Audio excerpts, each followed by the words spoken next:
Good evening. I'm Kirsty Bentley Taylor. Welcome to This Happy Guru. Tonight I'm going to be talking to you about two things that have been happening, or things that have been happening to me over about the last 10 days, specifically two methods of healing that I've used to try to remove pain and some emotional trauma that I've been experiencing. We've touched on some of the stuff before, like we're going to be talking about past life regression and future life progression, past life regression and future life progression, which I've touched on briefly before when I interviewed hypnotherapist Alexander Walker. But it's literally in the last 10 days, I've had this crazy experience through physical pain in my body and emotional pain in my body. And it's really brought so many things crashing down for me. It's just been crazy. So a little bit of background. This started for me last Monday morning. Sunday night, I had really, really bad dreams, like really quite traumatic dreams. Members of my family dying, me getting blamed for it, loads of kind of guilt stuff about, me not being there for them. Where was I when all this was happening? This is essentially my fault. You should have been there. Apart from those sort of recollections, I honestly can't remember exactly, and I couldn't remember that Monday morning when I woke up exactly what it was that I'd gone through per se in my dream. But I just remember feeling like I had a really tumultuous night's sleep, like my bed covers were all over the place. I woke up in a really strange position. And as I got out of bed that Monday morning, I had this searing pain run down from the very base of my skull all the way down into my middle back. And it literally sort of paralyzed me. I wasn't able to kind of move my head much more than about that. And even then I was kind of moving from the waist rather than moving from the neck. I felt like the muscles in the back of my neck were rock hard, like either side of my spine were rock hard. And that feeling, that tightness, that sort of stress was going right down into my spine, coming along my trapezius muscle, so across the top of my shoulders, coming down as far as into my elbow on both arms at one stage. Um, and so I just thought, initially, I'll be honest, I sort of thought, oh, that's that dream, that's set me in a right back. And I kind of just thought, like you wake up sometimes with a bit of a crick neck. I wrapped a scarf around, I used hot cold therapies, and I sort of thought it would relieve it during the day. By the end of the day, I'd been in pain all day long and nothing had shifted, no matter what I'd sort of, done with the hot cold therapies and the scarf and all that sort of thing. And I carried on sort of trying to teach. I'd also gone for a massage that I'd had previously booked in. So that had been nice. But I hadn't felt extreme pain when she'd gone over my back area or even my neck area. And she'd done this sort of it was a Thai massage, she'd done this sort of thing where she sort of twisted my head and it felt like it was going to come off the end of my spine. And that was all lovely for a time. And I felt relieved of this for a time. But then after maybe an hour or two after the Thai massage, the pain began to sort of settle back in again and the stiffness began to settle back in again. And I was really beginning to be at a bit of a loss as to what it was that I could sort of do to help myself. So my usual ports of call with self-care and help whenever I feel like I'm under it is to kind of begin to take it easy. I reflect that back in my yoga practice, much more meditation, and kind of trying to heal my meditation or healing meditations through chakra work, through energy work. And I kind of started doing all that sort of stuff from Tuesday morning when I woke up. And again, was still feeling like, oh God, nothing's right. I'd gone to bed with a scarf around my neck, all bundled up, had been warm, like too warm almost overnight. But nothing had relieved, nothing had released or let go. And I was still just in so much pain that even getting out of bed was a struggle. It was more of a kind of a roll than a kind of lift up because I was unable to use my shoulders and my back muscles. So I was, beginning to get a little bit worried, to be fair. Tuesday afternoon, I was feeling a little bit, quite teary, quite emotional with it all as well. Like I was really questioning a lot of things.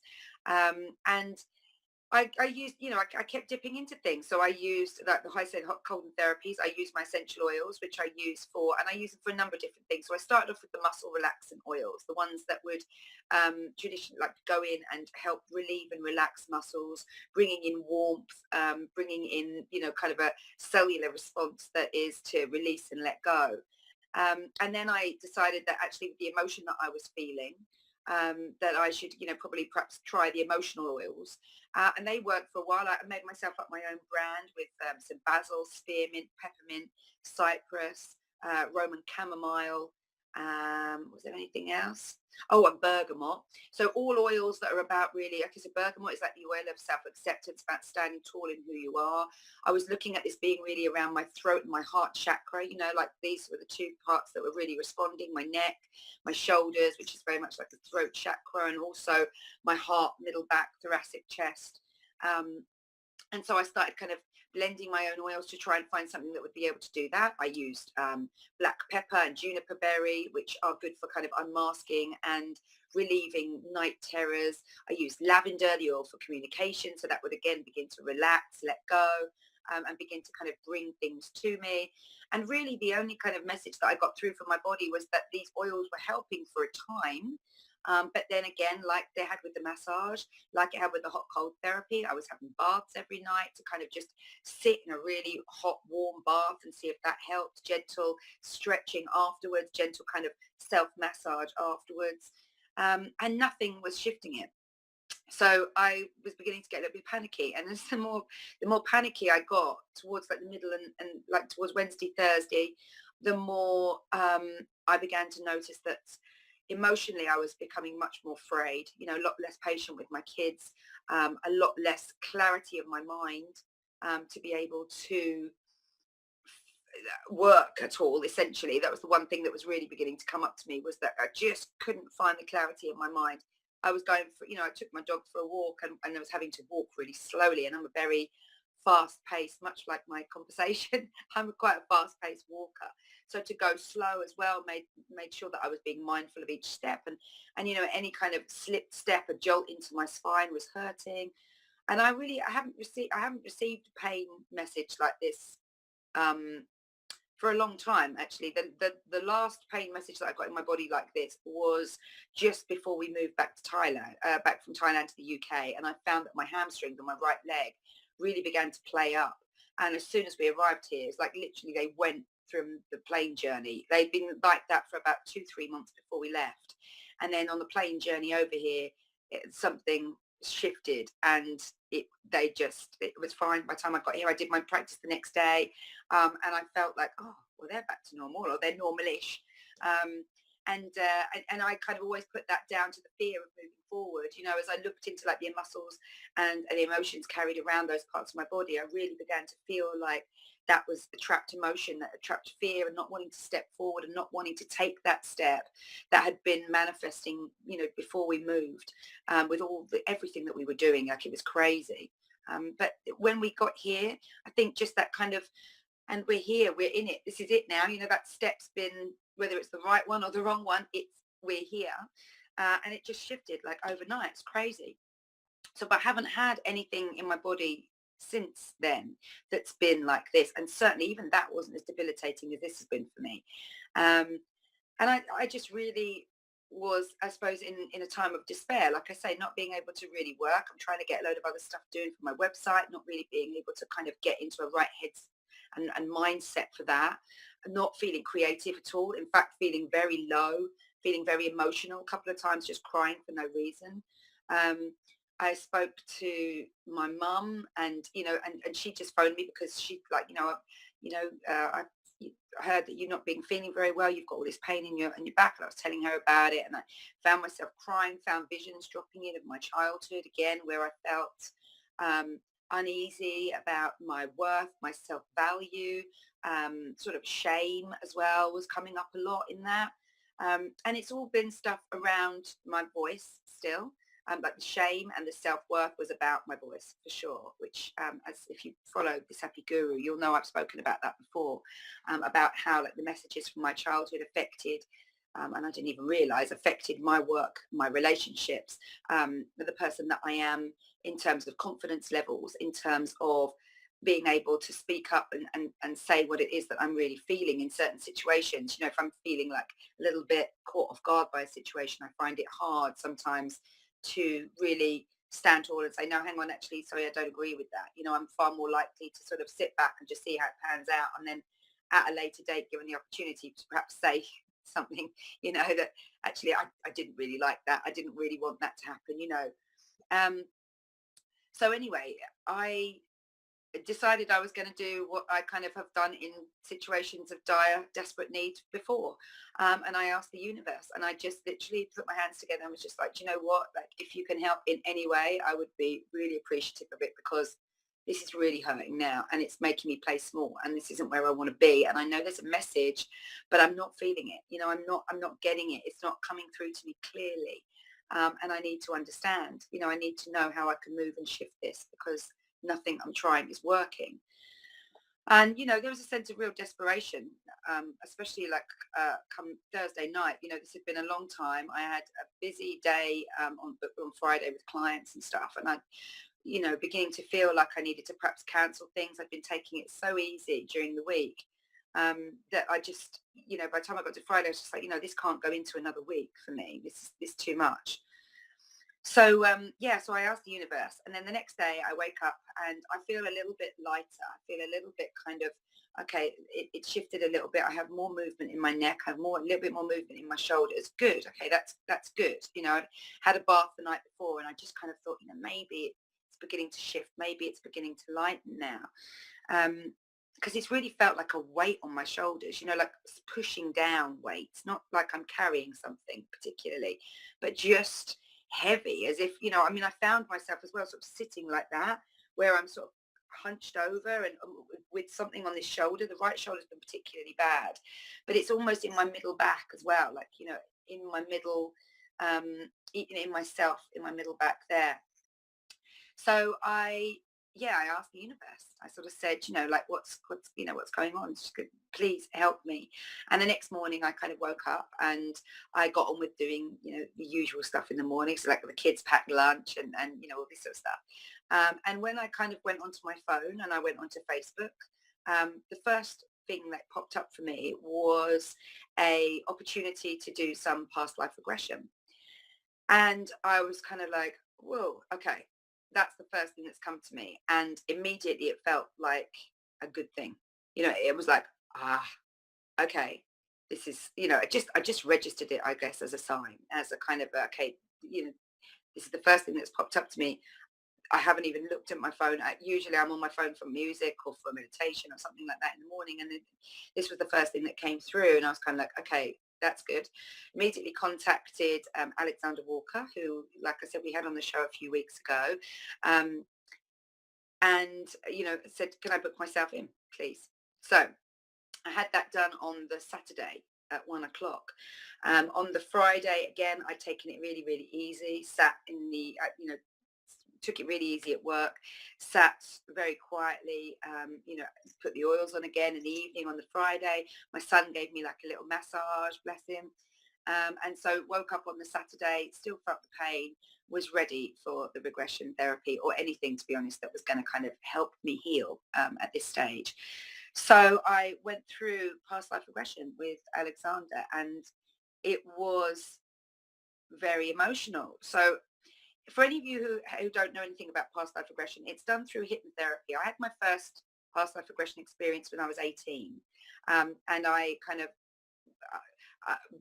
unknowingly to myself went to a past life regression workshop. I mean, I knew I was going to go to this workshop. I didn't really know what past life regression was. My mum and my sister and I all went to this mind body spirit workshop in London.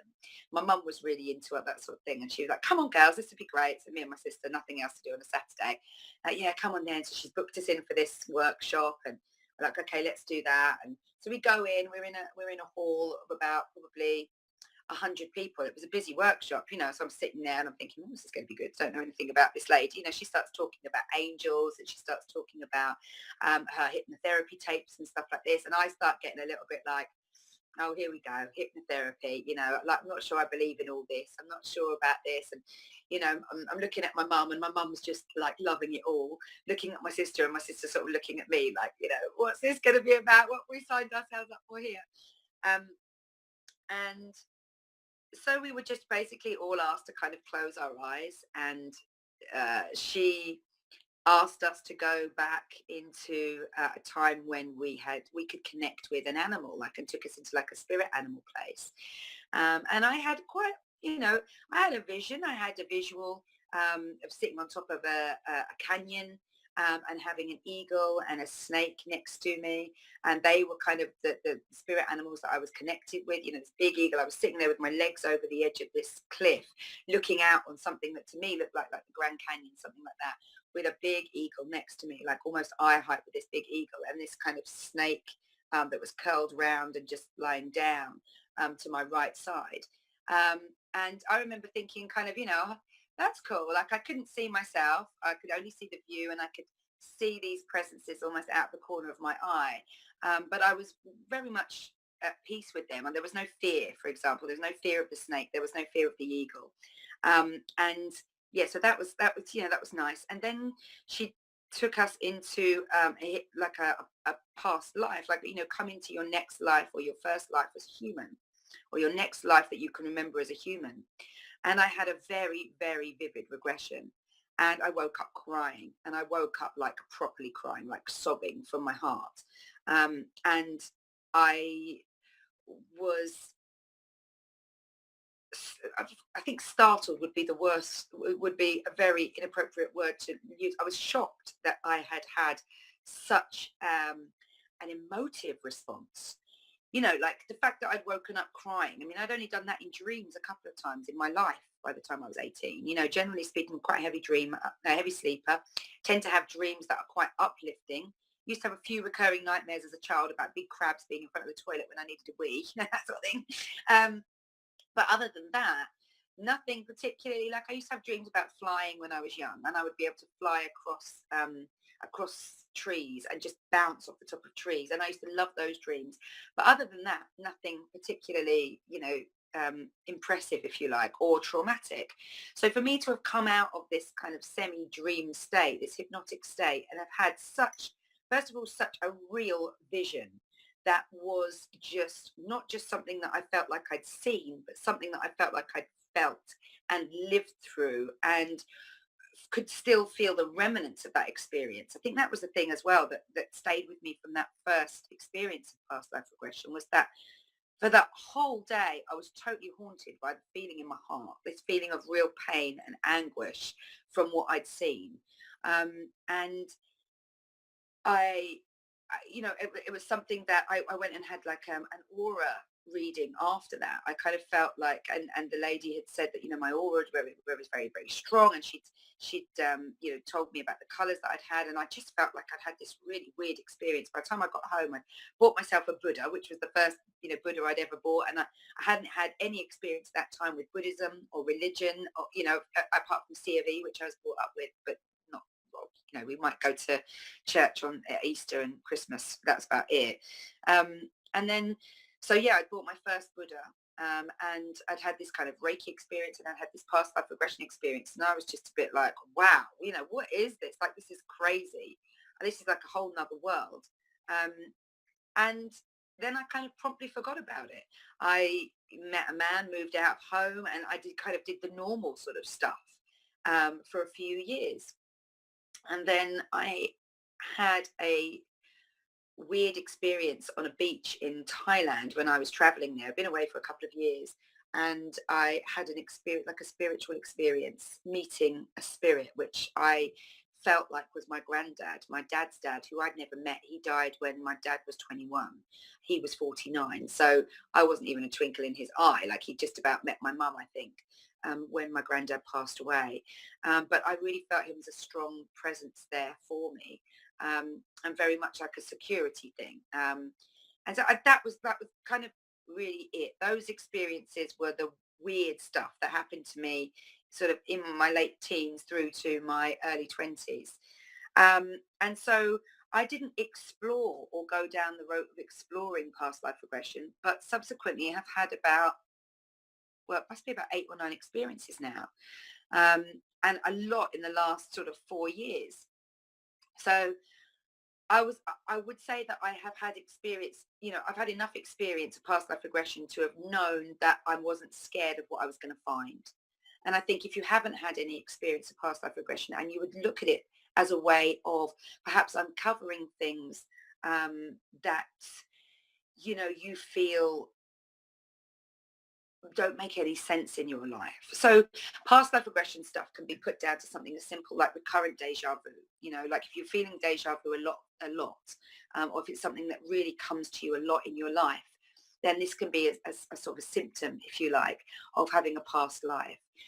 Feeling like meeting somebody and feeling like you've known them forever, even though you've spent literally 5 or 10 minutes with them. That again can be recognizing an energy or a soul that you've met in a previous life.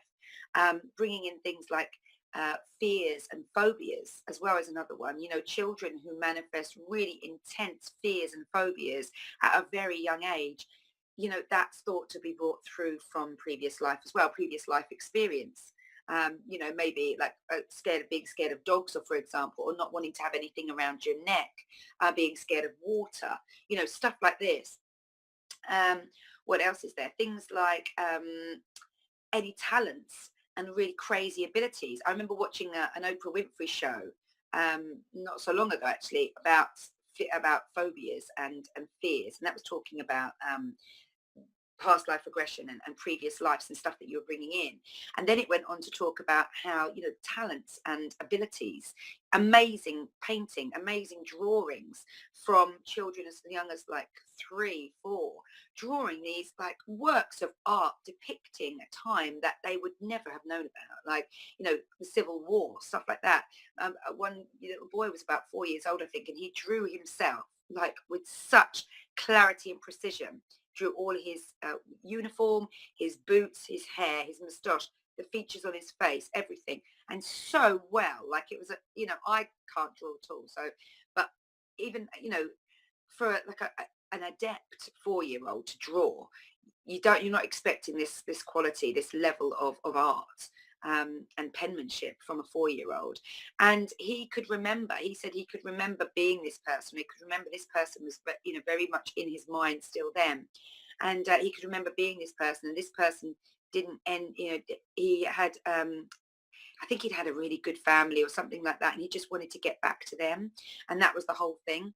And I think, there was more on the Oprah show about how they were kind of trying to reunite people with people from their past lives, places, houses, environments from their past lives, to kind of get them to recognize something. There's a quite famous case about a young boy from Scotland who was born into a Scottish family on the mainland, and he was about 2.5, 3 or something when he started talking about people that his mum just didn't recognize their names. He was kind of just like these random names were coming out, and she was, I don't know anybody from here. I don't know, and asking him to tell her more about it. And it turned out that he had lived, he was talking about this little white house that he'd come from, where, he had a beautiful view of the ocean, but there was nobody else around him. And they ended up kind of tracing it back to this little Scottish island where this guy had been killed by falling down a pit, and basically I think dying out there. And this young boy had remembered falling down into something and then coming through a light and into the body that he was in now. I mean, when you start researching this sort of thing, and there's some crazy stories out there about previous life stuff, past life stuff. And I suppose I've always kept an open mind about it. I wouldn't say, I suppose I'm explaining all this as well because there's so much doubt, like reading through about past life regression before doing the show tonight, and future life progression as well. There's so much doubt, there's so many people saying, oh, it could be this, oh, it could be that. But I've never had any of these experiences before. The fact that I felt it so emotionally and so physically, like I would literally gone through it, and was carrying with me the kind of the memory, if you like, of what I'd experienced in the previous life, the emotion that I'd experienced in the previous life, all that sort of thing has been so powerful that I just don't doubt it now. And the more that I read about it and the more that I study it through, through yogic texts, because obviously like the Hindu philosophies and Sikh philosophies and Buddhist philosophies, they all believe in past lives and that you bring stuff through, and the way that you can make merit, if you like, to go on forward. And it's, it's fascinating to me. There's a lot of stuff that I do kind of with meditation where it's about just coming out of your conscious mind, if you like, and out of your subconscious mind, and taking yourself into a higher level of consciousness that supersedes the physical presence that we have on this life. So there's a lot of stuff that I kind of touch on around this. And there's But independent of all of this sort of stuff, before I even started doing my yoga, I'd had these experiences. And before I started regularly meditating, I'd had these experiences. So I'm kind of, a bit of a convert, if you like. And so I wasn't fearful at all going into this experience on Saturday. And in fact, it was more for me about really going under to recognize what the message was or is with the healing from the pain that I've had over the last 10 days now. So I went in. Alex was a very competent hypnotherapist. He was very careful to take me in slowly. I felt very confident. I felt very much at ease. And as I dropped in, I began to immediately feel the emotions of where I dropped into. So without knowing who I was or anything, I'm just going to kind of go through the experience that I had with the past life regression and then the future life regression, just so that you can share this experience with me, because it's still quite present. And, it's not, it's kind of, it's easier to recount, I suppose, when it's localized in your memory. So I dropped in and I found myself in a forest. And I just became really aware of there being a forest, there being lots of trees. It was kind of nighttime. And as I was walking through the forest, I was kind of coming into a bit of a clearing. And around the clearing, there was this kind of pile on the floor, and I was really drawn to it. And I felt myself drawn towards it. And as I got closer towards it, I noticed that it was kind of like something being covered by a huge tarpaulin. So I'm invited to look, underneath the tarpaulin. This is what Alex asked me to do. Would you like to look under the tarpaulin? And I'm actually drawn to it. I can feel like, yeah, absolutely. I feel like I should. So I lift the tarpaulin, and there's a man under there who is wearing very few clothes, kind of raggedy clothes, very, very thin, quite old, very dirty. And I'm not sure whether he's alive or dead. That's my first thing is I just don't know whether he's alive or dead. And so again, Alex is going through with me, well, what do you want me to do? And I think I say, I think I need to get help. So I pick him up, and I kind of wrap the tarpaulin around him and take him back. Alex asked me, did you see anybody else around you? And I said, well, there's people back there. And again, it's a knowledge, it's a bit almost not like a sixth sense knowledge. It's a knowledge that I'm present in the company of. There is something around me. I recognize it through previous knowledge coming through, even though I hadn't even seen it in that vision. I knew that I had walked past or through or around a village of some description, and I was going to take this guy to the village to see if they could help him. So I come round, and there's like a sort of a fire, and there are people around there, and these are Caucasian people, in hats with beards, sort of rudimentary clothes, white shirts, no collars, kind of farm folk, if you like. And they're all kind of around the fire, and they're drinking, and I arrive with this guy who I'm carrying, and I'm asking them for help. I'm saying to them, look at this guy, and I'm being ignored, I'm being dismissed, I have my back turned on, them turning their back on me, and then kind of threatening me and telling me to go away. And I'm filled with sadness to the point where I'm cry I kind of begin to cry, but not sobbing or anything, but just tears coming down, and really this sadness and this feeling of being really misjudged, misunderstood. Why are they pushing me away? Don't they see that I'm trying to help? All this sort of stuff. So I end up walking with this man's body in my arms still, back into the forest. And I lay him down by at the roots of a very big tree. And I feel the need, I think I better start a fire. I don't know what to do. Like this, I don't know what to do is quite traumatic for me at that time. I don't know what to do. I don't know whether he's alive. I don't know whether he's dead. I've wrapped him up to keep him warm, but I've left his head exposed, and he's just kind of like propped up against the tree.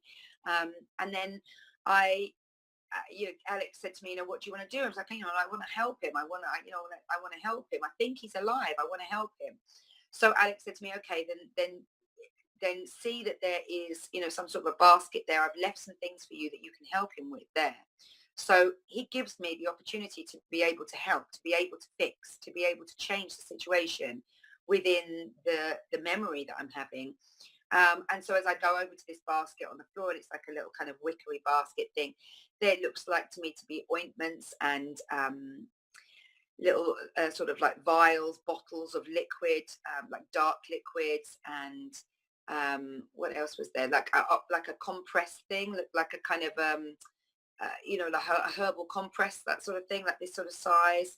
And so I use some of these things on this guy, and I realized that he is alive. He's warming up by the fire. He is alive. I give him some of this little ointment, this little drink thing that's in there.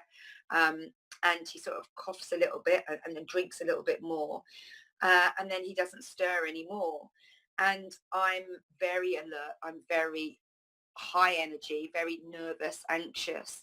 And Alex is kind of saying to me, okay, I'm going to, what is it you need to do? It's like, really, he needs to sleep. I need to sleep, but I'm nervous. I'm scared. I don't know whether I can fall asleep. So he sends a guard to me. He says that I'm going to send you a guard so that you can get to sleep now. And this guard kind of arrives just from like behind the tree. Craziest thing. But immediately I don't trust him. So he's this kind of tall, 6 foot, broad, dark haired guy. And he's got a gun, and it's an old fashioned gun. And I immediately don't trust him. And I lie there, like lying down, sort of almost doing as I'm told, if you like, but one eye constantly kind of on this guard until the warmth of the fire. I'm watching the warmth of the fire, and suddenly I sort of drop off.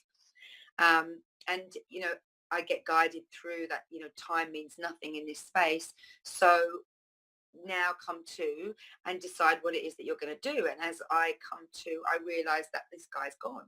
The guy that I've saved is gone. The blanket is gone. Everything's gone. The guard isn't there anymore either. And so I'm almost in sort of a panic as to what's going to happen, like, well, where's he gone? And Alex is asking me, do you want to go and find him? Can you see any tracks? And I'm looking around and I really can't see any tracks. And I'm thinking, I'm looking through the trees and I really can't see anybody. And my instinct is actually not to go and follow him. My instinct is actually then to just go myself, to get out of there. So I put out the fire and I continue to walk through the forest. And I come out onto a clearing, and I walk towards a village. And suddenly there's this kind of, or towards a place that I'm recognizing anyway. Like I say, a village, but it's basically, I felt like there was I'm walking home, and I'm walking towards somewhere that feels like I'm recognizing everything that I'm looking around. I'm recognizing the landscape, which is kind of mountainous, like a plain. And I've come out of like a forest area. So as soon as I get out into that open landscape, there's like a big river coming down, like a big river to my left hand side, and far away from me, I'm not close to it, and far away there's mountains, and I can see all this and I can feel all this, and I feel good. I feel better for being out of the forest. I feel better. I'm confused still. I don't know what happened with the guy, and I'm still kind of anxious and worried about it. And then suddenly I'm in front of this huge mountain of a man who, to my person in my vision, is kind of up there from me. And I recognize that I'm not as small as I am. I'm only 5'2" normally, so most people are taller than me, but this guy is big, like, kind of like that. And he's an Indian chief, and I think for the first time I recognize that I'm Indian, like I'm a native Indian. And I don't think I was a woman. And a lot of this sort of stuff now came from hindsight, kind of looking back, and recognizing stuff within the vision. So it's almost like immediately I'm aware that I'm Indian, and it's only his presence that really reflects that back to me. Nothing else that I've seen, or done even, really makes me think that up until this point. It's his presence. And he welcomes me. and he looks at my head because I've got a head wound as well, and he looks at my head and he tells me to go and see this lady, and she puts something warm on my head. I end up lying down on like a load of skins and looking up towards like the sky, and then I fall asleep again. I must rest, and I sort of fall asleep again. And Alex tells me, okay, like, so when you wake up, is there anything that you'd like to do? So I feel myself almost coming to again in the vision. I feel like I'm coming back into this life. And I feel like, yeah, there is an unfinished business. I know that time has gone past. I no longer have the feeling of pain in my head where my head's been hit, or I've knocked it or something like that. I no longer have, I feel like some time has passed. I don't feel like I'm old, if you like, but I feel like I've aged. And I'm bothered still by this haunting of this guy who I tried to help and had been rejected with, and then he just disappeared. What happened to him? And so Alex says to me, okay, look, I invite you to go and to try and find out what it is that what it is that you kind of want to resolve with this person. So I find myself with a horse, and I know that I want to go by horse. I'm not going by foot because I'm scared to go by foot. I don't trust them. Yeah, and again, I don't know who this them is, but I don't trust them. And so I'm not going by foot. I'm going to go by horse. And it's yeah, I think it's called a skewbald horse. It's kind of like white, brown, no saddle, no, nothing really. And like just a horse that comes to me when I call, and is devoted to me. I know that we have a bond. There's definitely a trust level thing there. And so I ride her quite slowly towards the top of this hill. Um, and as I come over the top of the hill, the brow of the hill, I can see like a small house down in front of me, and it's got a big tree to the left. As I'm looking at it, it's got a big tree to the left-hand side, and there's a little kid playing with a black and white dog that's running around and barking after a ball or after something that's a stick or something that they're playing with together. There's a lady out to the side who's hanging up sheets or white laundry, and she's got like a long blue skirt on and a dark blue top, and has her hair tied up, and she's kind of just hanging all this stuff out on the right hand side and not really looking at anyone. And then I see this guy, this old small old man sitting in front of the house, and he's perfectly still, and I don't know whether he can see me or not, but I feel a recognition. There's a recognition towards this old guy. And I feel like I want to get a little bit closer. So I come forward a few more steps on the horse, get off the horse and stand next to the horse, just looking and just checking out, what it is that I can see. And I'm clarifying as much for myself as for anything else. I'm clarifying that this is the person that I think it is. This is the man that I've tried to save. And sure enough, he's the little old guy, clean, hair brushed, white shirt, blue kind of waistcoat thing, blue trousers, sitting on a chair in the porch of this little house, just basically watching, his family, um, and kind of, looking out. And then suddenly I'm aware of a lot of shouting around me.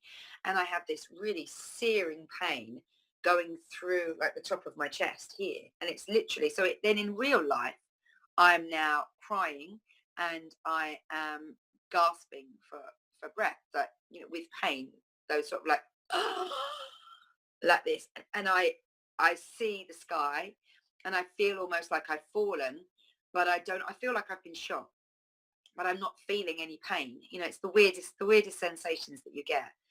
And so the next thing I know, so the interesting thing then to me as well was that Alex said to me, okay, I'm going to send you healing. So before he'd sent me a bulletproof vest because I was worried, and there'd been a gun before. And there's a guy that came out with a gun, and he said, okay, look, I'm going to send you a bulletproof vest. You put the vest on. And I remember laughing, like, and thinking to myself, they don't know anything. They have no idea about anything. That was the thought process that went through my mind. Certainly, again, distrust, like, you know, disbelief almost that I'd been given a bulletproof vest. Like that was so far from my remit. Um, and so anyway, so I kind of I felt all this sort of stuff happen. I fell onto the ground, and then Alex said to me, "Okay, so what's happening now?" And I sort of blacked out, come back in again, and I was inside the house, and this woman was looking after me, but far away, like in the far corner of the house. There was a fire, and she was cooking something on a stove or in a big pot or kettle type thing, but not looking at me. Everything that she did, I was like lying there, and everything that she did, she completely avoided me, completely avoided eye contact, and went out of the house. And when she went out of the house, I got up and I went to the door and I looked out, and I couldn't really see anybody, but I could see the horse through the window. And so I knew that I wanted to just escape. I knew that I wanted to get away from there. So I'd gone and walked slowly and sort of shifted around the side of the house and walked slowly and then run to the horse and then hid behind the horse until I was sure that it was I was good to go. Then got on the back of the horse and kind of gone away, gone home, as it were. And then Alex took me to my safe place, which turned out to be that's where I'd started initially, was at a beach with sand and these kind of rocks around me.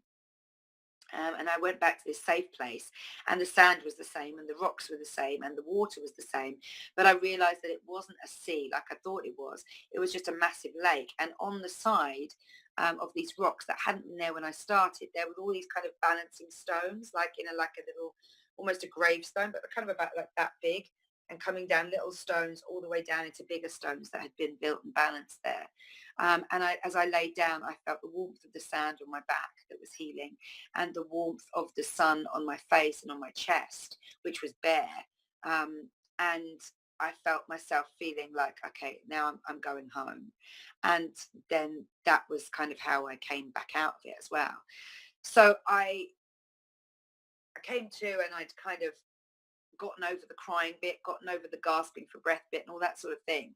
But just was really left with this feeling of, okay, so that's kind of relieved that tension. And my left shoulder since, and it was actually my middle back here, hasn't been tight at all. In fact, what's happened since then is this shoulder and this side of my body is completely loosened up, and it all sort of shifted over to the right side. So as much as I'd released the pain in that left side, it was like then the right side was still feeling it and still really needed to be balanced and brought in. Um, so I said to Alex, thank you so much, la la la. We had a download time, when he was telling me the energies that he'd been feeling, and that he'd had this vision that I was an Indian of some description, and that was what he'd experienced from himself, that he'd felt like this big pulling of energy towards me. And so that was, that was really fascinating and interesting for me, because I have never had that. That reflection back, if you like, or a shared experience, or not to that degree before with my regressions. So that was really interesting. And the next day he contacted me and just sort of said, how are you feeling? And I was kind of, actually, do you know what? I feel good. My left side's feeling really good. My right side is still in quite a lot of pain. And he offered me another session. So I was kind of like, okay, brilliant. The earliest that we could do it was today, Wednesday, at 1:00. And so I was kind of like, okay, that's fine. I'm just going to keep doing the things that I'm doing. I'm just going to keep trying to, rub the oils on, sleep with no pillow, and, and just try and wrap up warm so that my muscles are kept warm. I've had another bath on the Monday night, just kept doing all these sorts of things. But I was feeling like when I was dropping into myself, so I did a bit of meditation on Monday night as well, and then on Tuesday again, in the morning, and I was really feeling like the message is not from the past. You keep going back to the past, but this message is not from the past. This message is from now.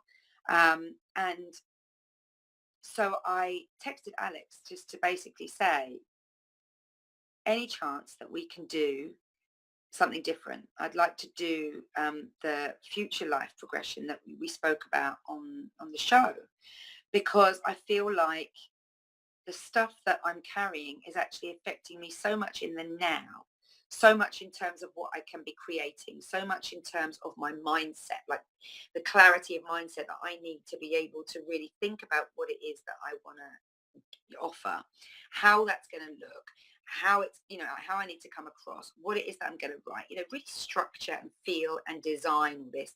And it's just, I've been so closed down with the pain and the feeling of the pain and everything else being slowed down as well. I've lost so many like work hours, if you like, just from having to go slower. It's been really, really frustrating. So I just basically said to him, I'd like to do the future life progression. I feel like actually me staying in the past is keeping this pain present.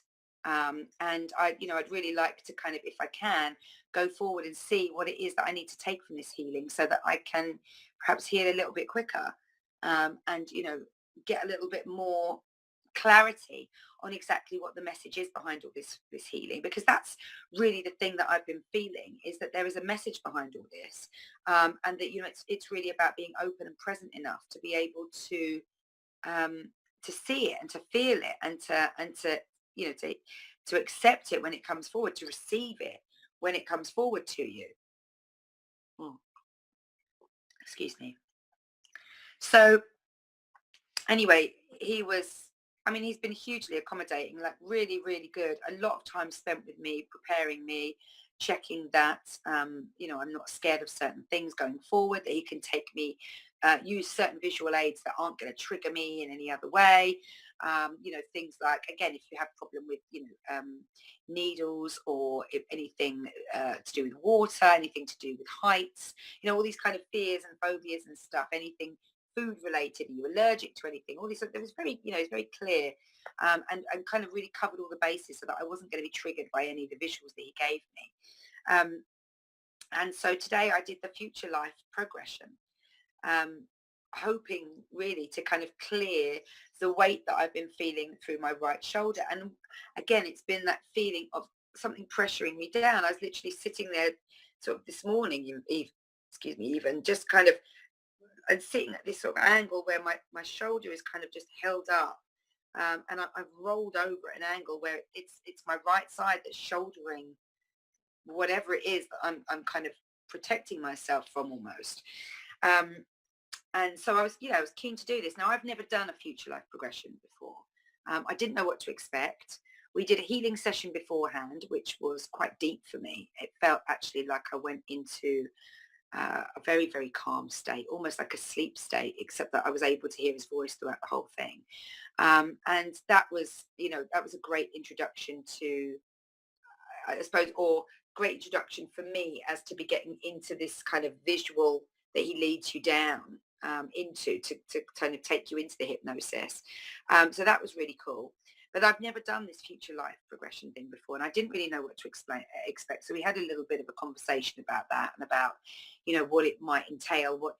Some people, they would look into their life sort of 5-10 years in advance. Other people, like Alex himself, have gone through like 1,000 years and looked far into the future. And to have had that experience kind of blows my mind as well, because having had the past life experiences and feeling them as being so real, and really recognizing that this is not a case of faith anymore, this is a case of, that's the reality. I mean, once I had these kind of realizations a few years ago, that actually, each one of these lives is really leaving me with a memory and a lot of clarity on my life at this present time and going forward. And so once I kind of realized that, I've really paid a lot more mind to what's coming through in terms of the details, and in terms of what I see and feel, and how it makes me feel, and the mindsets that come through with that as well. So I knew what to expect for my past life progression, but I didn't know what to expect for my future life progression. And I easily went down into the hypnosis. That was easy. There's lots of different visuals that he can use. We used a staircase for going down, which was great. Really made me feel like I was safe as I was walking down. There was a handrail. He asked me to picture the environment, which I actually found hard to do to begin with. So initially, I started with kind of like a black environment. Like I couldn't see anything. It was just literally this staircase with this handrail going down into like the abyss. And so that was kind of a little bit weird. But by the second time, the handrail had gotten to be made of brass and was glinting in the light. The light was a kind of a deep blue, almost actually like the kind of the color of Buddha here, like this kind of beautiful deep indigo blue. And as I walked down, I felt a lot more confident each of my steps. So you're supposed to relax more, relax more, relax more with every step down that you take down this visual ladder. And I could feel that happening. Sure, it's something that I do quite a lot with my clients in meditation. So I'm aware of how powerful that sort of thing can be, and the sort of the state of your mind that you can take it into once you're really resonating with those feelings. So I was very aware of that, and I felt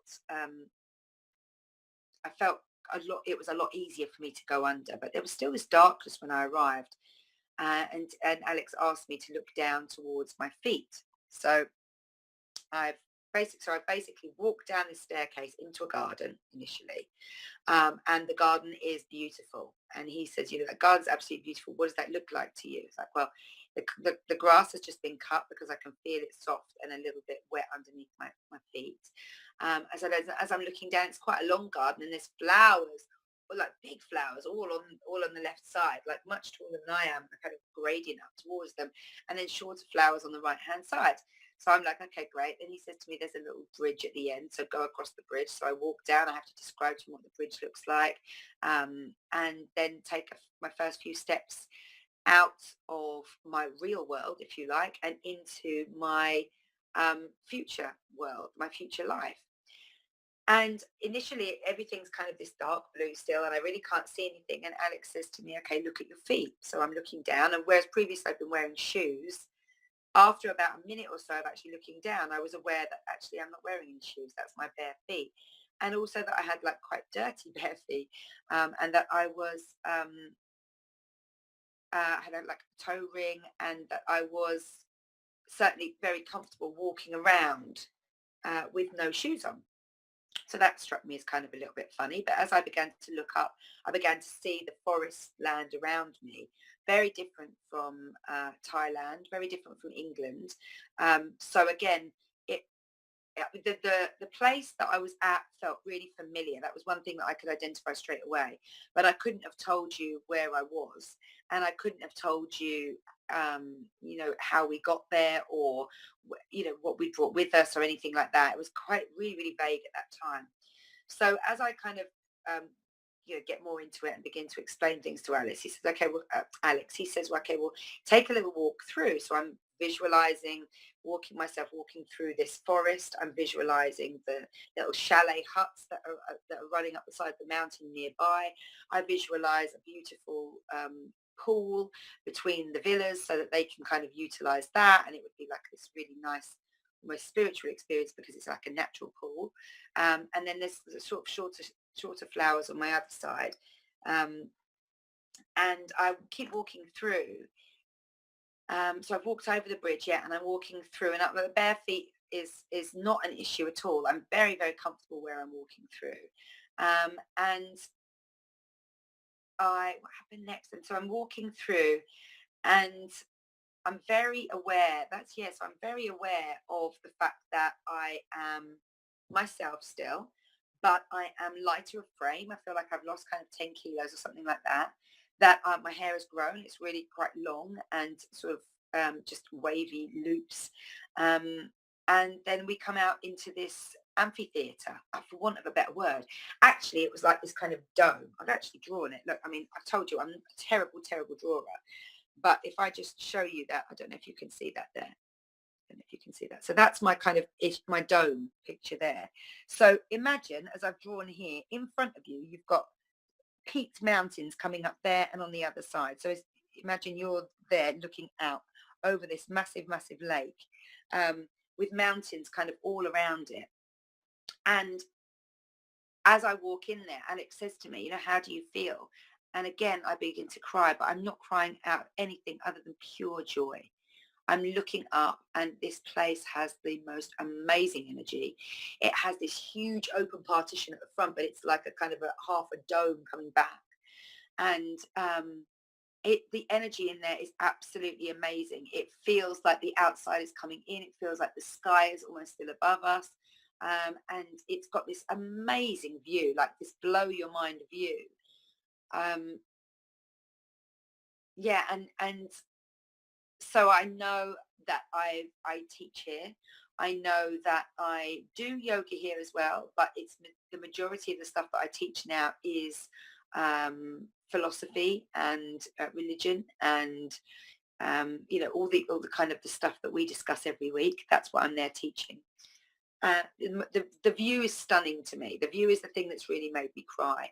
And then as I turn around and I start to look out this place, I see that they've used this warm honey-colored wood, like maybe a willow or something like that. That's really, really beautiful in long lengthway poles from the start of this kind of open bit at the front. They've sort of started just a little lip in, and they're just doing everything horizontally. And then as I look around at the wooden structure, I noticed that actually all those pieces of wood line up perfectly with one another, but also line up with all the other stuff that we've got in our house, like our rugs and chairs and all that sort of stuff. So as I'm looking at this sala, for want of a better word, this platform, this amazing statuesque, beautiful figure of where it is that I work, I get this huge overwhelming sense of joy and happiness, and I know exactly straight away that this is home. This is absolutely beautiful, and it's got everything that I need. And there are a lot of people down there waiting for you, Kirst. One of those sorts of ones. So I buy a quick Christmas present, something like that, and I get home about 4:30, and he gets home about 5 o'clock, and the class starts just before about 5 o'clock, so we shouldn't really have any of that there. But anyway, so I find myself really thinking about stuff. Like I want to say, like I'm thinking about how it is that two people, for example, my husband and his brother, two people who look very, very similar, can be so fundamentally different right from the word go. That's kind of one of the things that I'm thinking of. And then when I go into when I'm in that state, so when I'm trying to get my mind clear, because when I'm in there, I can feel this amazing energy that is telling me that actually I don't do the yoga there. I can do the yoga there if I want, but I actually outsource it. And but this place is used for yoga. It's also used for the philosophical teachings, which is where I come in. They've laid out this wood horizontally one way and then vertically on the walls that curve round behind me, remember? And I'm kind of like thinking like, well, how am I going to get out of here? How am I going to see the next 5 years really if I'm stuck in here? So I discover, after a little bit of looking, a little bit working around, they've got like a sort of secret door whereby the lines from the paneling on the wall of this structure match freestanding lines of the same wall, or the same kind of finish as the oh, what are they called? I've lost my word. As the oh, just completely popped out of my mind. So I, as the planks, thank you, as the planks that are forming this structure behind me, and they've lined this kind of hidden door thing up with it. So it's not a hidden door, it's just that they've moved a section of the wall forward a bit so that you have to go kind of round it to get out. And I'm just taken away with that idea. Like I'm really enthused with that. I'm just like, I mean, that is just genius. That is amazing. Really, really happy to be sharing all this with Alex, like kind of talking it back to him and telling him what it is that I see and how it is that I feel. And then I recognize as I go out that door that I'm walking down kind of a mountain. It's like a little mountain goat path. And I'm walking down there. And I get down to the lodge, if you like, for want of a better word. It's like this big wooden building that is comprised of reclaimed wooden posts and planks and like all sorts, like loads of stuff. And this is home. This is what I've created. And I can see as I look out from the main reception area that there's about 4 or 5 huts going off to the right side, about 2 or 3 going off through the jungle in a different tangent to the others on the left side. And I can feel that, we've got more people arriving. And and then Alex asks me to look for myself. Right. So I'm taking all this in. I'm feeling all this sort of thing. And Alex asked me to look for myself. And immediately I'm like, well, how am I going to, how can I look for myself? Surely that's not really possible. And then suddenly, through the crowds of people in front of me that are all around, there's like a buzzing, a chattering noise to me wherever I kind of go. Once I've come down from Sala, from this beautiful experiential building on the side of the mountain, as I come down, I'm much more aware of like the hum of other people communicating and talking and going through their daily lives together and all this sort of stuff. So as I come down, I'm just, I'm taken with this, and I'm absorbed back into it all. And I'm trying to, I suppose, at the same time, process all the feelings that I'm having. And process the fact that, I'm actually overjoyed about the future now. If this is what the future holds, then rock on, bring it on. Like, I'm really, really ready. And I think that was kind of, that was one of the things that has helped to lift my shoulder, because I mean, I'm still tight. I'm nowhere near as tight. Like, my neck now moves easily. I've got a little few points of tightness across my shoulders, down into my middle back still. But ultimately speaking, like, I feel pretty amazing after today's session. So I ended up anyway going back, and looking for myself, seeing myself in a group of people, going over there and just basically saying hi, and her giving me this massive cuddle, um, and being like, hi, why didn't you come over sooner? And I think I made an excuse in my mind, like, well, I'm here now, and I was checking everything out and all that sort of stuff. And then I got the opportunity. Alex prompted me to basically ask, okay, so, how is life there for you? What's going on with her? And she was telling me about these retreats that she's running, and this ongoing thing that she's got. There's loads of staff around where she is. There's people who can look after the kids and pick them up from school. She's she she's very, very mellow. Like, I resonate properly with this energy of hers, and it's just like me in my best me. Even, and then, I mean this in the nicest possible way, but since the kids, since the family, all that sort of thing, where actually I didn't have the greatest of transitions into that part of my life. So now I'm kind of looking at it as like, okay, well, there you go. It's saying to you that, you need to take a bit of time out for yourself here and rest a little bit up. But we'll do some, um, we'll do some kind of movements and some breath work as well that will help. So we didn't end up doing those, but I just remember feeling like, okay, that would be cool. That would be good, and then Alex said to me, okay, so what is it you'd like to ask your future life about the life that you're in now? Have you got any handy hints? Have you got any tips? Is there anything I should be doing and that I'm not doing? Those sorts of things. And as I'm asking these questions out, I'm receiving the answers from Father Christmas straight away. And each one of them is like, they're getting enough, you're doing this, you're doing that. If you need to get anything, then get something small and group it in together, and just take that down to Spain. Otherwise, it's going to be too much, because we're going to Spain for Christmas. And so I decided that I'm asking her these things that, what about my future? Like, is everything that I'm putting into now, is it going to work? That's kind of one of the things I think that's been making me play small. I've had this fear that has been presented to me almost through the pain, like a constant reminder of, it's, are you good enough? Are you going to get there? Is what you want actually going to happen? And whereas it's been closing me down, over the past kind of over the past 10 days, really, here it became a way of empowerment. And the messages that I got through, like, I wrote them down straight away. Alex wrote them down for me when I was under, and then when I came to it, he wrote them down. So step more into yourself, reflect out your journey, and take them on a journey. That the subsequent move that I think we're going to make next year, to another place in England, is going to enable us to make the money to make the move. That I am really dealing a lot with empowerment and philosophy. That the little, roofed building thing is kind of this amphitheater amphitheater building, that the view is everything. as I look at myself, I see that I've got long hair. I've got, I've lost weight. I'm tanned. My feet are dirty. I feel great. And she's passing down all these messages to me, and I'm sort of saying, well, what about, how are we going to get there? She's like, oh, you will arrive by bus, and all these crazy, crazy things.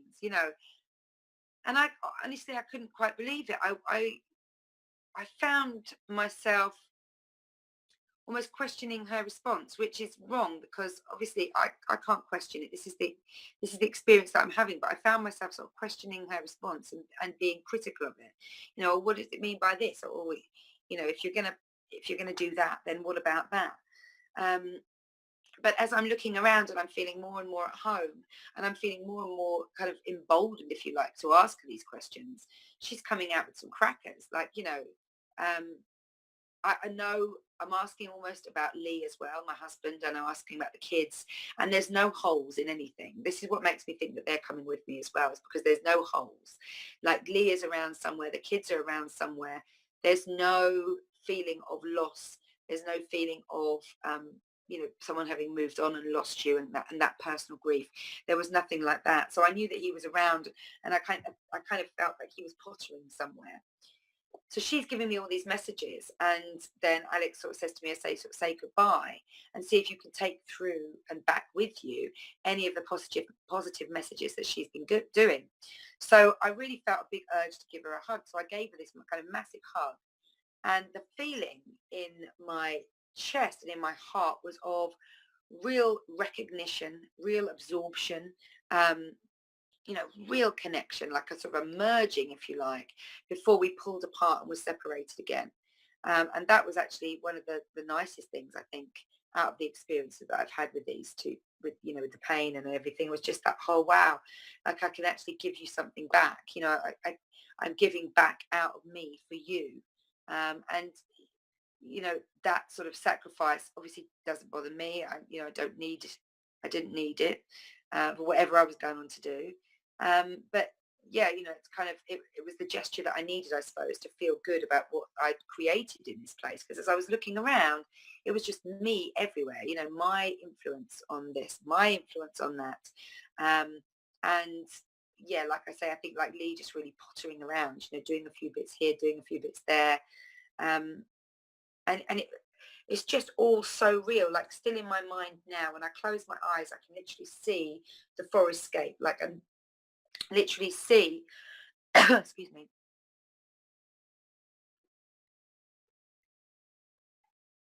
Hmm. literally see the excuse me, the home that I've created, the place that I've created, the retreat place, I think, that I've created. That's what it felt like. It felt like this was a place that people came to heal. I think that's why I love that space so much up on the mountain behind us, like that Sala space, because it was a place that people come to heal. And everybody there, all different age groups, but everybody that I could feel around me had a really good, peaceful energy. And I knew that this was a place that music was played, um, and that people relaxed, and that people, healed, and that people would stay for short periods of time and they would stay for long periods of time. But it was always cool.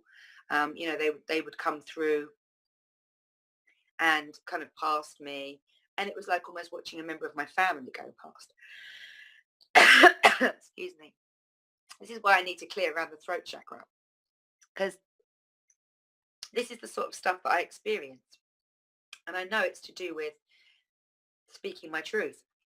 And even though I've gone through this, even today, there's a part of me that is still,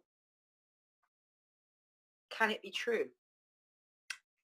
And I think one of the messages in that is that I've been given a gift, and it's about being able to receive as well.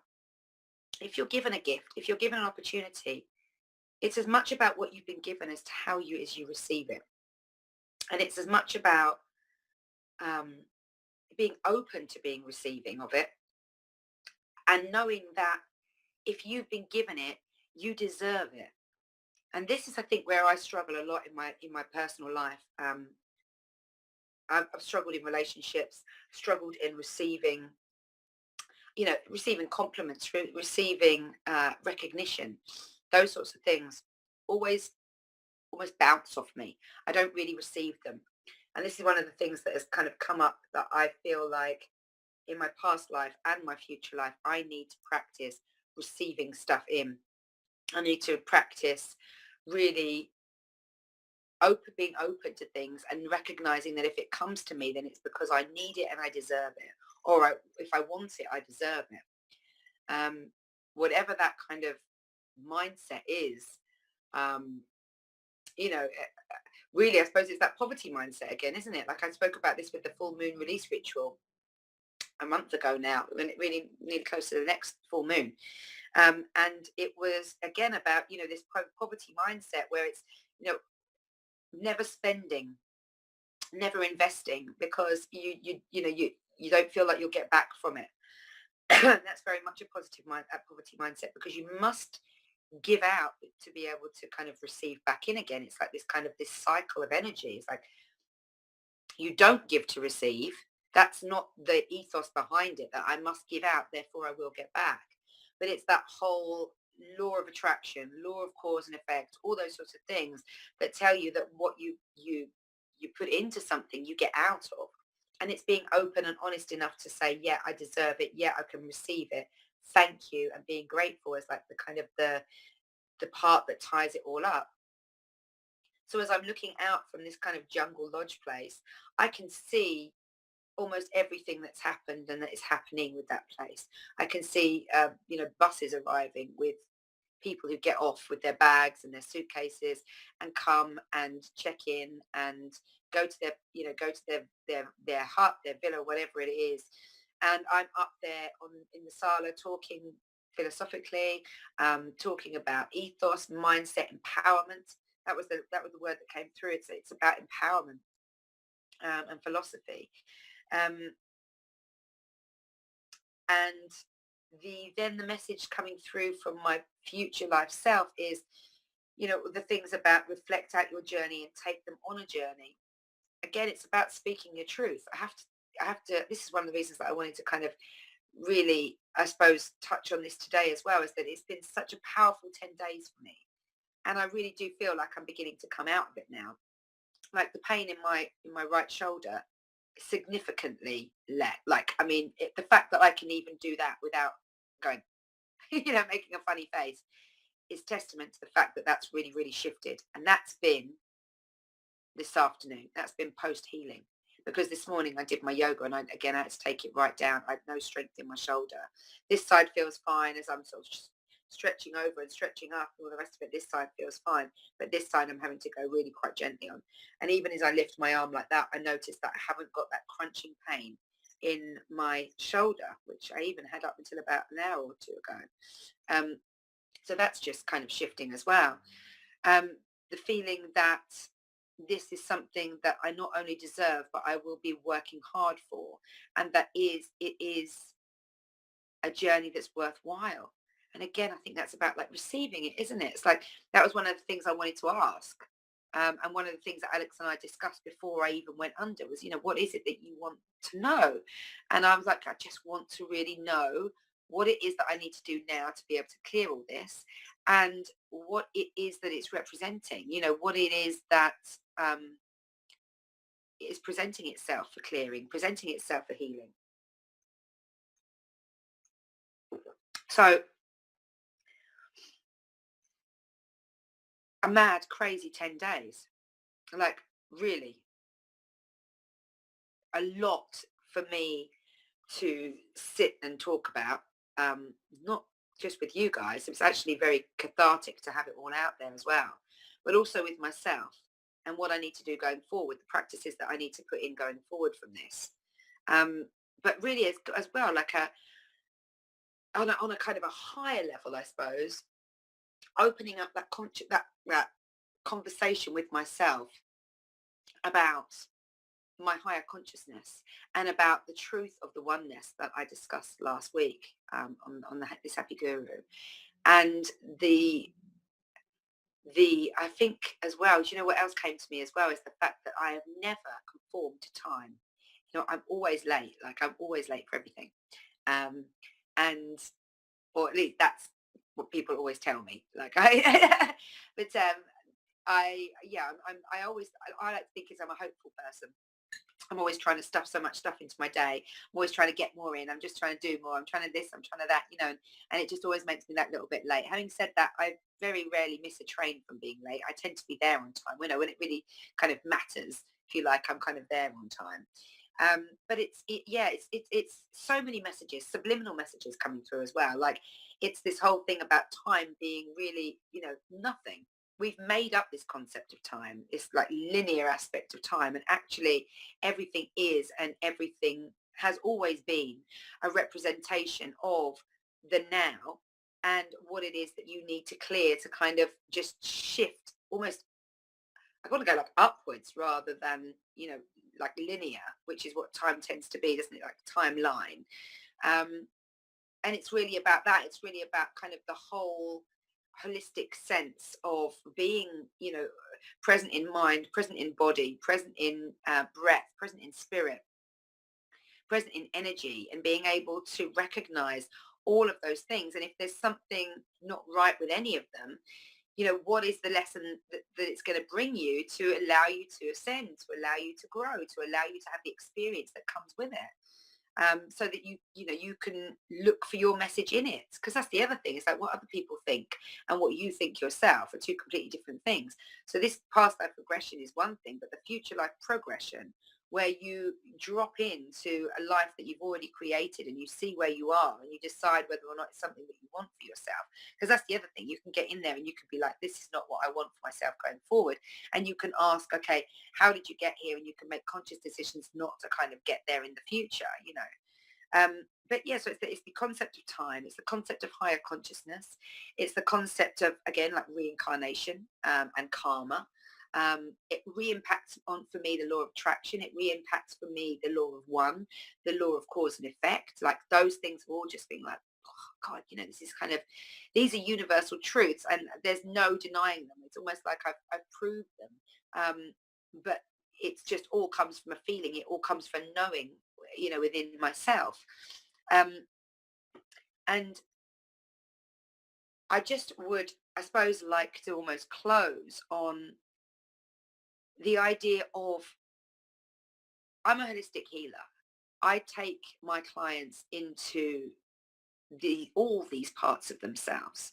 I encourage them to do it, and I live my life like this. I'm very open about this.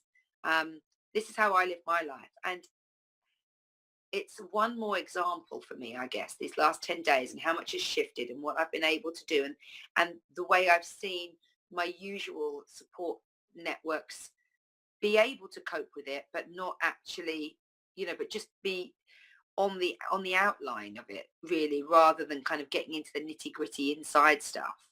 And actually, on the inside, it is emotion, it is memory, it is thought, it is, it's the decisions that I've made throughout this life. And it's the stuff that I've absorbed as a child throughout this life as well.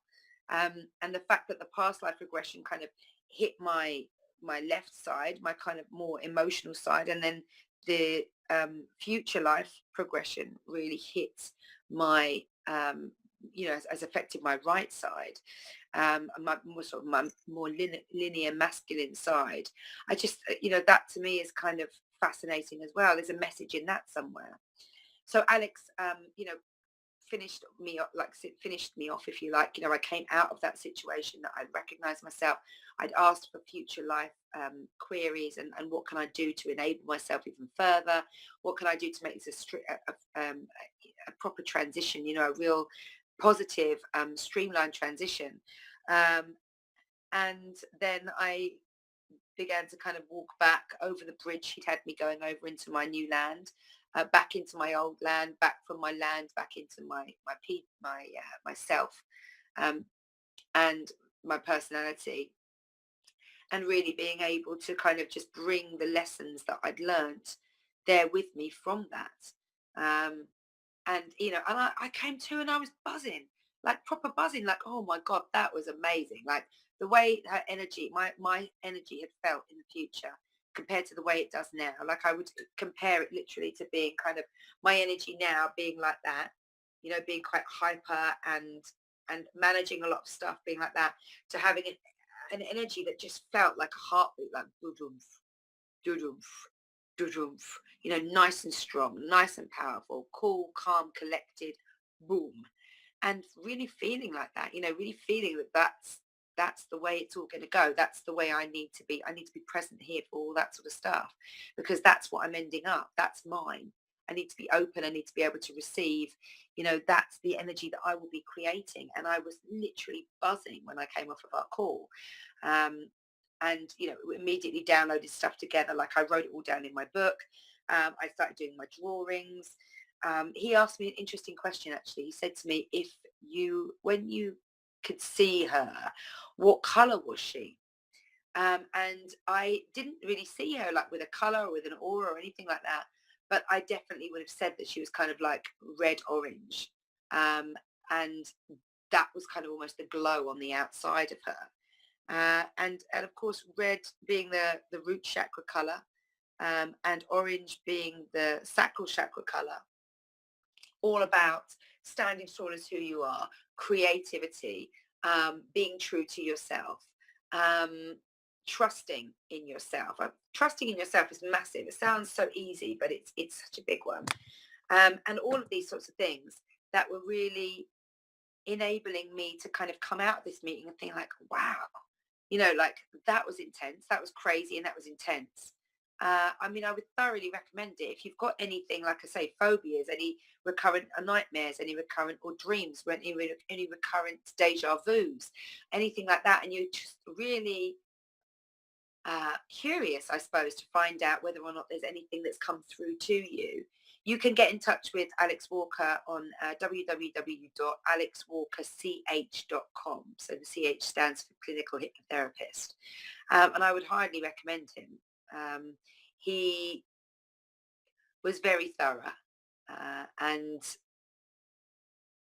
yeah, I felt like he held my hand very well going through both regressions, or the regression and the progression. He held my hand very just loose enough that I knew that I wasn't being carried, if you like, but very much a presence there and enabling me to feel confident as I explored and went forward.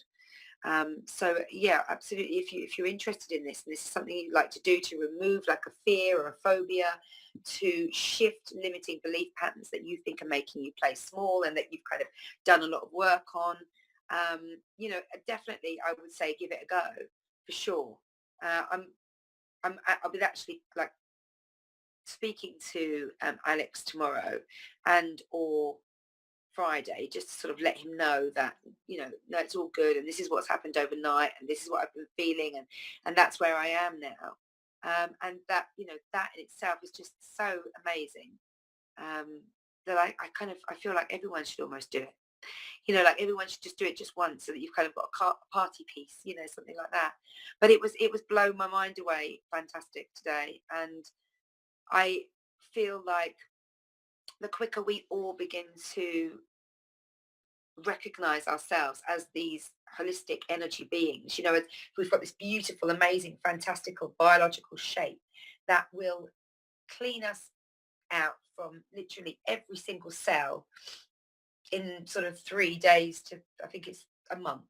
I think that's like the maximum period of time is about a month before these cells die. We've got this amazing physical self. We've got this amazing emotional self that, again, and as I've noticed over the last week, has kept presenting itself, has kept asking that I'm okay, has kept sort of me engaged.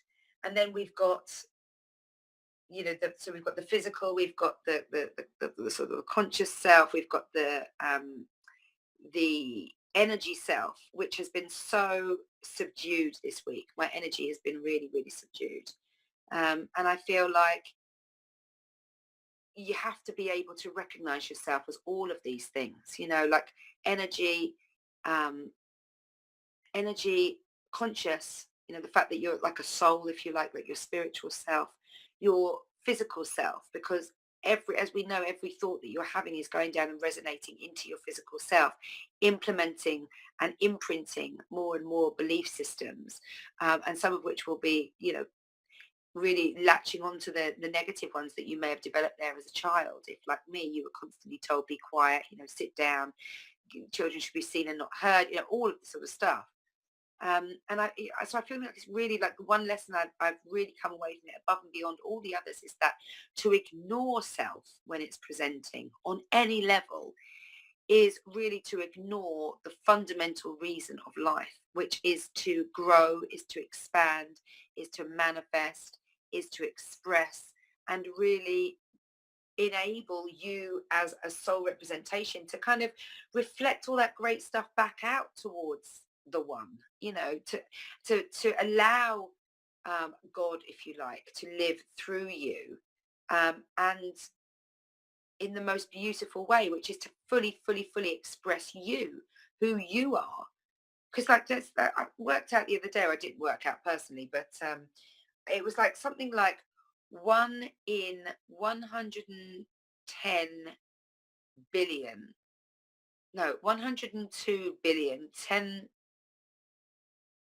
6, no, 102 billion, 685,100,000 chance or something of you being who you are. I'll get the figures up.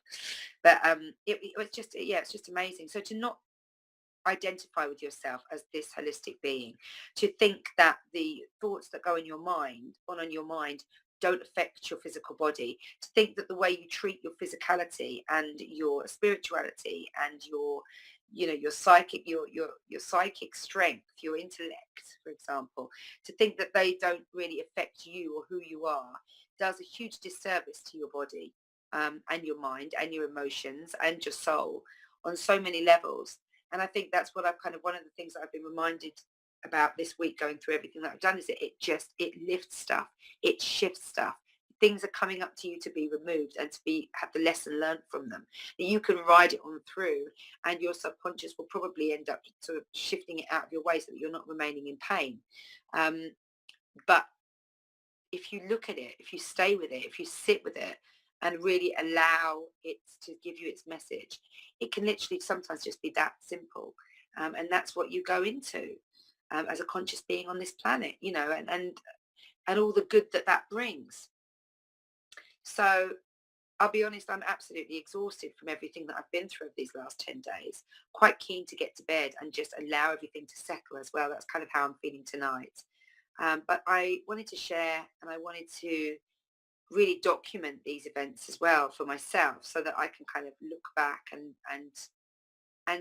compare with subsequent experiences that I have, because there's no doubt that I'll be trying to go back, in the future.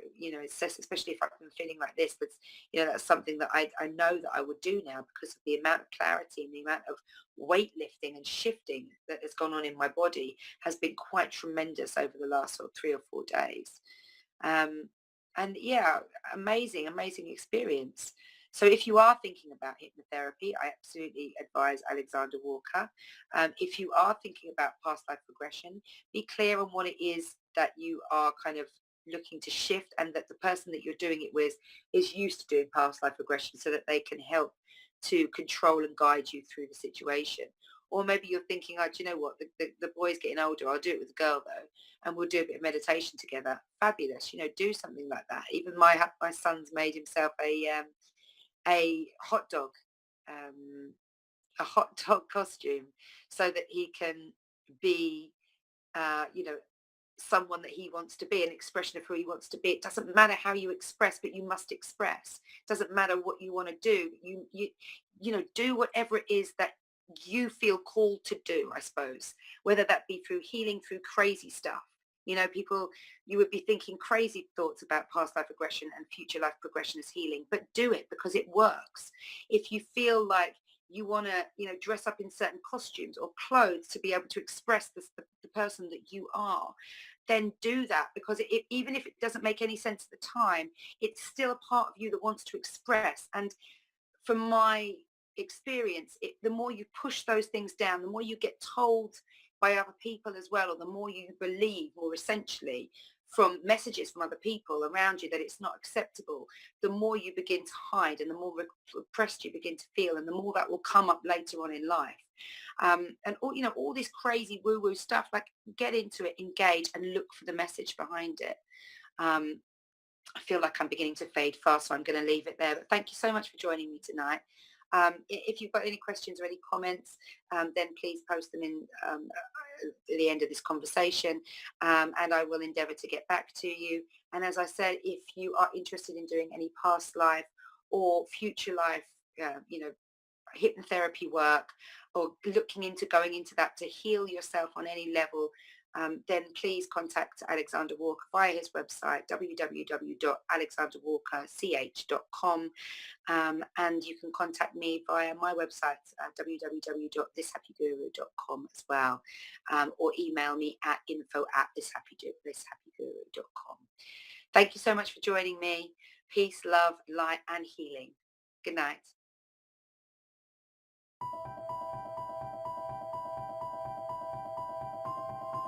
Humanity has been on an epic journey of discovery, learning the truth about the world we live in. New discoveries about the true origins of humanity, ancient history, free energy, as well as the systematic corruption of world governments are now on the forefront of our daily reality. Is the world headed towards destruction based on control and power? Or is an opportunity now being presented to shift and uplift into a higher consciousness? My name is Mel V, co-founder and creative director of Conscious Consumer Network, an independent broadcast network that was launched on the 1st of January 2015. In the last 3 years, Conscious Consumer Network has broadcast over 2,800 shows in multiple languages, featuring guests from across the world, whilst creating media that is aimed at the creation of a free, fair, peaceful, just, sustainable world. Conscious Consumer Network provides full training and an interactive support network for all broadcasters, and we are always looking for inspiring and educational content. Hi, this is Lainey Liberty. And this is Miro Siegel. In 2018, Conscious Consumer Network has expanded to multiple broadcast locations, increasing our availability and reach across the world, remaining on the cutting edge of independent media. If we wish to create a better world, we must first create better media, geared towards real education instead of indoctrination. You guys really are what changing the world is going to be about. It's educating kids at a grassroots level. Having become a pillar of stability in the turbulent world of independent media, we have even more going on in 2018. Conscious Consumer Network is a publicly funded network, and we rely on all of you to keep us on the air. Show your support for independent media by donating to our 2018 Network Support Fund. Dare to seek a better world. Support independent media.